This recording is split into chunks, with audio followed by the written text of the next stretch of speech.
You're scrolling through your phone at 2 in the morning. Every swipe delivers a tiny hit of something. A funny clip, a hot take, a product you didn't know you needed. Each one feels good for about 3 seconds. Then it's gone, and you swipe again. Meanwhile, somewhere in the back of your mind, a quieter voice whispers that you should put the phone down, go to sleep, and wake up early enough to actually do something meaningful. 2 impulses. One wants more. The other wants less. And right there, in that tension between your thumb and your better judgment, you're reenacting a philosophical war that's been raging for over 2,000 years. On one side stands a school of thought that says pleasure is the highest good. On the other, a tradition that says mastering your desires is the only path to peace. Hedonism versus Stoicism. And here's what most people get wrong about both of them. Neither one teaches what you think it does. By the end of this, you'll understand why chasing happiness directly might be the fastest way to lose it, why the people who seem most disciplined often experience the deepest joy, and how a counterintuitive blend of these ancient rivals might be the sanest strategy for surviving modern life. So let's start with something deceptively simple. What is pleasure, really? Not the dictionary version, the lived version. When you bite into your favorite meal, there's a burst of sensation. Warmth, flavor, satisfaction. That's one kind of pleasure. But there's another kind that doesn't involve your senses at all. It's the feeling you get lying in bed on a Sunday morning with absolutely nothing to worry about.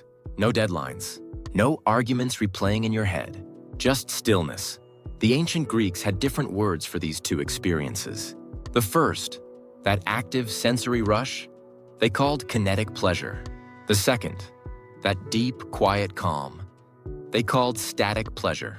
And the distinction between them turns out to be everything. Epicurus, the philosopher most associated with hedonism, actually spent his life arguing that the second kind matters far more. He lived in a modest garden, ate simple food, drank water instead of wine, and told his students that the goal of life was not to accumulate thrills, but to reach a state called ataraxia, a mind undisturbed. When scholars analyzed over 100 references to pleasure in surviving Epicurean texts, roughly 57% pointed to mental tranquility, not bodily enjoyment. Epicurus wasn't throwing parties. He was building a philosophy of calm. But he had a rival within his own camp. A thinker named Aristippus took a radically different approach. For Aristippus, the body's immediate sensations were the truest guide to the good life. Warmth, taste, comfort. These weren't distractions from happiness. They were happiness. Where Epicurus sat quietly with bread and water, Aristippus reclined on cushions and chased every golden moment he could find. Same philosophical label, completely different lives. Now here's where it gets interesting, because on the other side of this ancient divide, the Stoics were building something that looks like the mirror image of Epicurus, but with a sharper edge. Epictetus, a former slave who became one of history's most influential teachers, argued that our emotions aren't things that happen to us. They're judgments. When you feel fear, it's not because something is objectively terrifying. It's because you've made a judgment, often unconsciously, that something threatens what you value. Change the judgment and the fear dissolves. He cataloged 4 fundamental passions that derail human beings: distress, fear, lust, and what he called irrational delight. Across his discourses, these categories appear in over 100 passages. The solution wasn't to suppress feeling altogether. It was to intercept the faulty reasoning underneath it. Marcus Aurelius, the Roman emperor who wrote philosophy by torchlight after long days of governing an empire, used a different word for the same goal: apatheia. And this is where most people trip up. Apatheia doesn't mean apathy. It doesn't mean numbness or emotional deadness. It means freedom from being jerked around by passions you never examined. Marcus mentions this ideal 34 times in his private journal, the Meditations, a book he never intended anyone else to read. He wasn't performing calm. He was training for it night after night, alone with a candle and his own failures. But here's the catch that complicates the hedonist side of this debate, and it's backed by hard science. In the early 1970s, researchers studied 2 groups you'd expect to be at opposite ends of the happiness spectrum: lottery winners and people who had become paraplegic through accidents. The findings shook the field of psychology. Within 6 months, both groups had returned to roughly the same baseline level of happiness they'd had before. The lottery winners weren't significantly happier. The accident survivors weren't as miserable as anyone predicted. This phenomenon, hedonic adaptation, means that your brain has a kind of emotional thermostat. You spike up after a windfall, you crash down after a tragedy, and then, gradually, relentlessly, you drift back to your set point.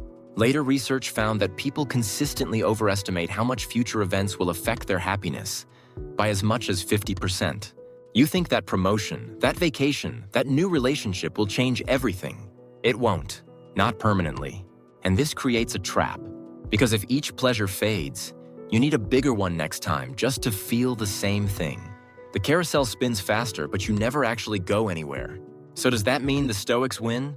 Not so fast. Because the Stoic approach has its own vulnerability, and it's one that doesn't get talked about enough. If you over-identify with control and discipline, you risk building a wall so thick that genuine joy can't get through. You become rigid. You mistake suppression for mastery. The philosopher Seneca, who was a Stoic but also one of the wealthiest men in Rome, understood this tension intimately. He wrote about managing anger, grief, and desire, but he also admitted to struggling with all three. The honest Stoic isn't someone who feels nothing. It's someone who keeps training despite failing repeatedly. And training is the key word, because modern research confirms that self-control isn't a fixed trait you're born with. It's a skill you build. In 1972, Walter Mischel's famous marshmallow experiment offered young children a choice: eat one marshmallow now, or wait and get two. The children who waited went on to score dramatically higher on their SATs, a difference linked to a 210% improvement. Decades of follow-up showed they had better relationships, lower rates of substance abuse, and more stable careers. More recently, a Harvard and MIT collaboration demonstrated that targeted impulse control exercises can raise measurable self-control scores by 15% in just weeks. Discipline isn't willpower gritting its teeth.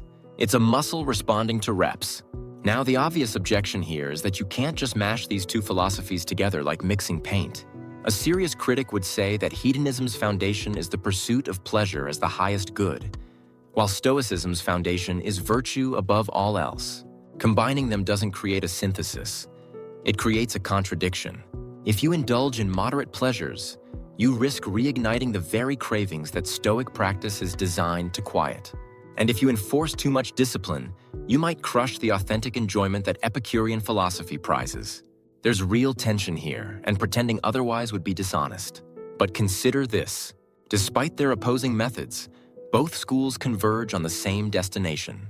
Epicurus called it ataraxia. The Stoics called it apatheia.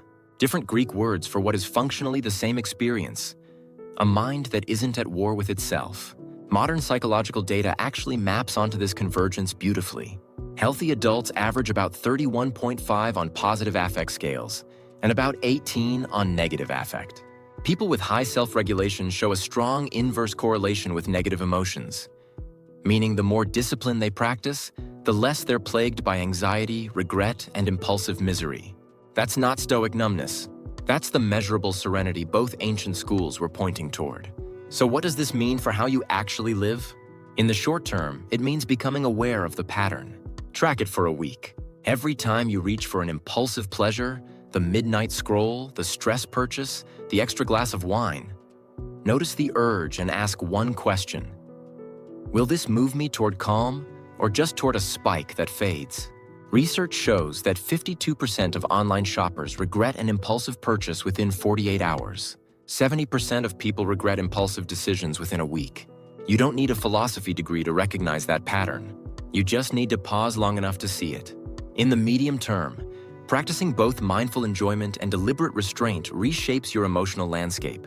Gratitude journaling, a practice that maps onto Epicurean appreciation of simple pleasures, boosts self-reported well-being by 25% compared to controls. Stoic journaling methods, where you reflect on what you controlled and what you didn't, reduce anxiety scores by 18% after just 4 weeks.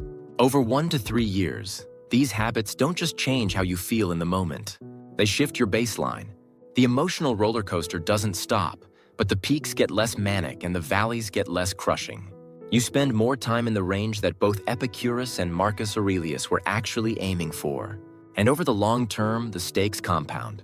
High self-control individuals show 67% lower divorce rates by age 50. Employees in the top quintile of self-regulation enjoy 22% higher job retention over 5 years. Meanwhile, people classified as pleasure maximizers face a 45% relationship breakup rate within 2 years, compared to 29% for self-regulators. The numbers tell a story that both ancient camps would recognize. Unchecked desire corrodes the very relationships and achievements that make life meaningful. But here's the nuance that brings it all together. A 10% rise in weekly leisure hours over the past decade hasn't moved average happiness scores at all. More free time, more entertainment options, more pleasure on demand, and no measurable improvement in how satisfied people feel. The American Time Use Survey confirmed it. The OECD found that leisure time correlates with life satisfaction at only 0.15. Barely a whisper of a relationship. More isn't better. Better is better. So what's the reframe? Pleasure isn't the enemy. Desire isn't the enemy. The enemy is autopilot. The enemy is reaching for the next hit without ever asking why you're reaching. Epicurus knew this. That's why he ate bread instead of feasting. Marcus Aurelius knew this. That's why he wrote in his journal instead of indulging the absolute power of a Roman emperor. They disagreed on method. They agreed on the target. And the target wasn't happiness in the way we casually use that word. It was sovereignty, a mind that belongs to you instead of to your impulses. The Stoic practice of negative visualization, imagining the worst that could happen, sounds depressing on the surface. But research and centuries of practice show the opposite. When you mentally rehearse loss, you stop taking what you have for granted. The gratitude that follows isn't forced positivity. It's the natural result of seeing clearly. And when you combine that clarity with the Epicurean insight that simple, present-moment pleasures are more durable than extravagant ones, you get something neither philosophy alone can provide. You get a life that isn't lurching between highs and lows, but is anchored in something steadier. If this changed how you think about the tug-of-war happening in your own mind every single day, there's a lot more at this depth on the channel. Drop a comment and tell me which side you lean toward. Are you more naturally a pleasure seeker or a desire regulator? I genuinely want to know, because the answer shapes everything about how these ideas land for you. That phone is still glowing at 2 in the morning. But now you know something Epicurus and Marcus Aurelius both spent their lives trying to teach. The hand that puts it down and the hand that picks it up are the same hand. The only question is whether you're choosing or just reaching.